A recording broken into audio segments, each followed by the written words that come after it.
We need to use what we have and make the world a better place for other people. Cameron was one of my favorite people alive in the world, though I know that's not unique to me. By now, we've all heard the tragic news that Disney star Cameron Boyce passed away when he was only 20 years old. Incidentally, this happened only a month before the movie Descendants 3 was set to hit theaters. But according to Cameron, Descendants 3 was always going to be the last Disney movie he starred in. We'll reveal why he was ready to move on from the company that made him a household name and how being a part of the franchise changed his life and those of his co-stars.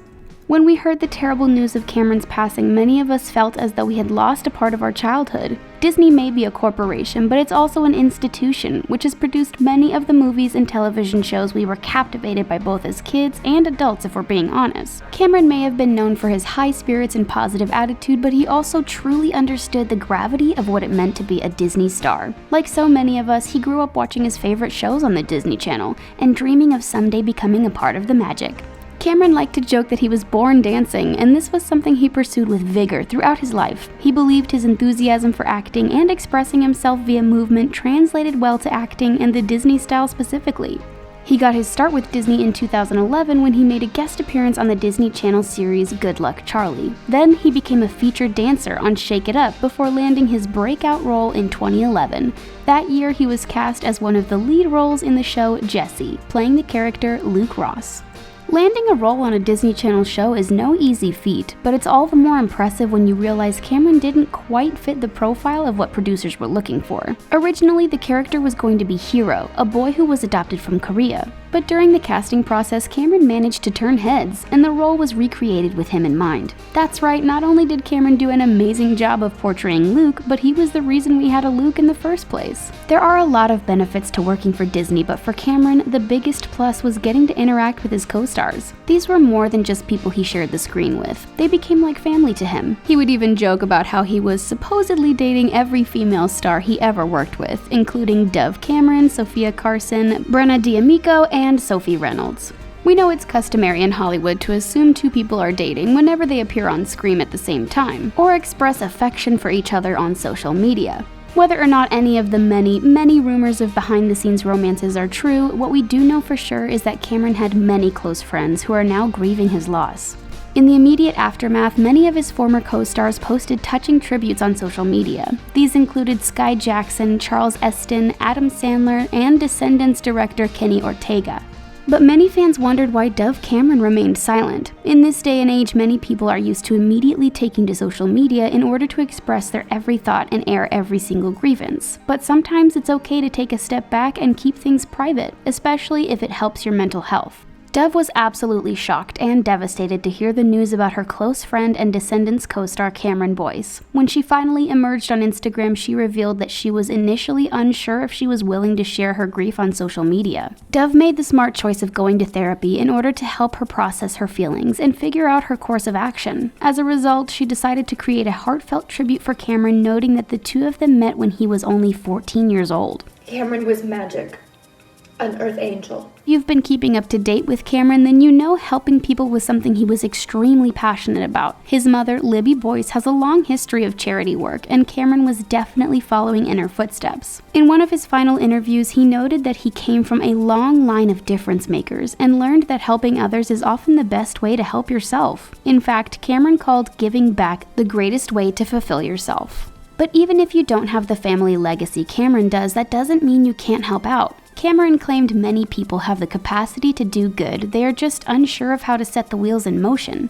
He hoped to act as a bridge and show people how they could help by campaigning, inspiring, and getting people talking about important issues. For those of us who are lucky enough to have a home, to have a roof over our head, we need to be the one bringing people home. Cameron was talking about things on a grand scale, but this doesn't mean he didn't dole out plenty of kindness on a one-on-one level in his daily life. When Dove spoke about her friend Cameron, she revealed some of the amazing ways he had helped her during the years of their friendship. Cameron talked me down from countless ledges, talked me through eating disorders.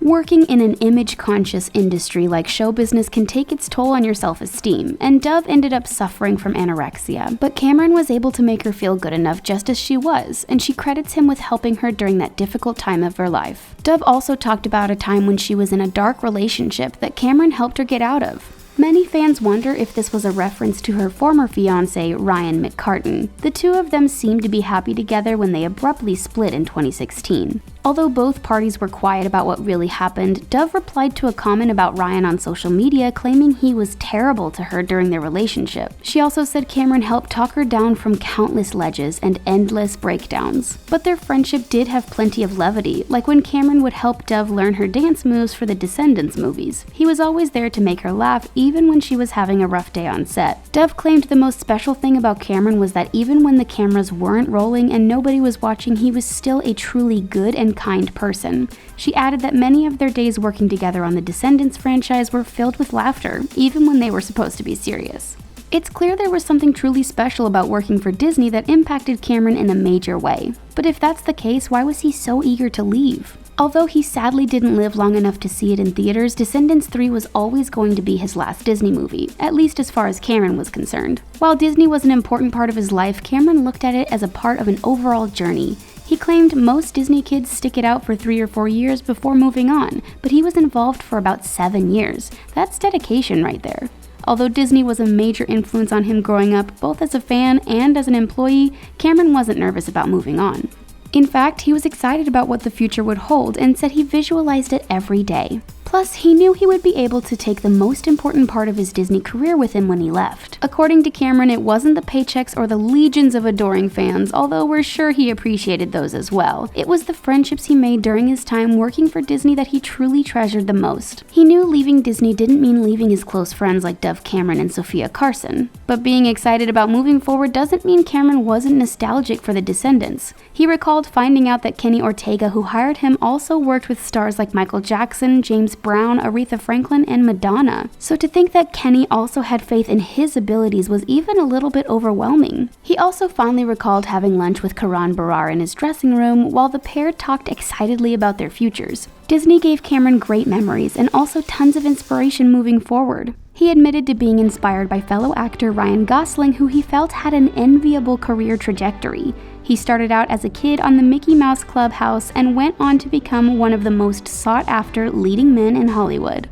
Cameron dreamed about being able to take on a wide variety of projects, but although Disney definitely opened opportunities, it did shut some doors. Because he became famous at such an early age, Cameron did miss out on having a normal childhood. Although he was free to pursue acting and dancing, he admitted there was one passion he frankly didn't have time for. Cameron ranked basketball right next to dancing and acting in the list of his passions, but he was never able to focus on it. As amazing as Cameron was, there are only so many hours in a day, and he needed to keep well rested in order to stick to his obligations with Disney. Not only did Cameron not have time to play as much as he would like, but when he did join a game, things weren't exactly the same as they used to be. There was a time when Cameron could just head down to the local park and enjoy a pickup game with whoever was around. But after working for Disney, he would be immediately recognized as the guy from Jessie, which sometimes made things awkward. Maybe it's because he was a Disney star, or maybe it was because he stood at 5 feet 6 inches tall, but Cameron said people were always surprised to find out how good he was at the sport. It might surprise you to know that despite his early start to stardom, Cameron did attend a traditional high school. Although his parents were excited for him to be working with Disney, they were also desperate for him to avoid the pitfalls of becoming a child star. Cameron admitted there is definitely an ugly side to Hollywood, and to being a child actor in particular.